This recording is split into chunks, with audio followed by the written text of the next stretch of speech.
សិស្សភាគច្រើនណាឲ្យតែមកដល់កន្លែងសម្រួលប្រភេទភាគច្រើនគាត់សម្រួលប្រភេទខុសឧទាហរណ៍ពេលគាត់ធ្វើលំហាត់អញ្ចឹងគណនាលំហាត់មកដល់កន្លែងចម្លើយប្រភេទមួយតែគាត់សម្រួលឃើញឧទាហរណ៍ថាឃើញចម្លើយប្រភេទហ្នឹង x បូក6លើ2តែកូនសិស្សគាត់ទៅសម្រួលនេះ6ជាមួយ2ហើយឃើញ x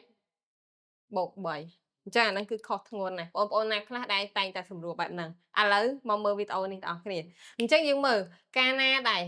ប្រភេទរបស់យើង x បូក6លើ2អត់អាចសម្រួល6ជាមួយនឹង2នេះបានទេតែសារអីភាគយករបស់យើងគឺនៅជាប់ផលបូកឡើយទេអញ្ចឹងអត់អាចសម្រួលកើតទេសម្រួលប្រភេទបានតតែភាគយកនិងភាគបែករបស់យើងជាផលគុណអញ្ចឹងយើងអាចសម្រួលកត្តាដែលដូចគ្នាចេញបានអញ្ចឹងដូចកន្លែងនេះភាគយករបស់យើងគឺជាប់ផលបូកទេអញ្ចឹងអត់អាចទៅយក6មកចែក7សម្រួលចេញទៅឃើញ x បូក3ដែរអត់ទេអញ្ចឹងបើចង់សម្រួលប្រភេទនេះបានលុះត្រាតែយើងផ្ដាច់ប្រភេទនេះជា2សិនបំបែកវាជា2មកអញ្ចឹងកន្លែងនេះយើងអាចសរសេរបានថា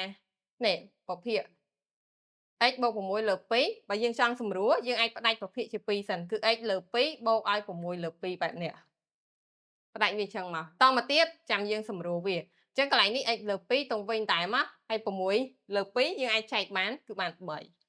នេះចានេះបានត្រូវបានអាចបើយើងកណន័យសម្រួល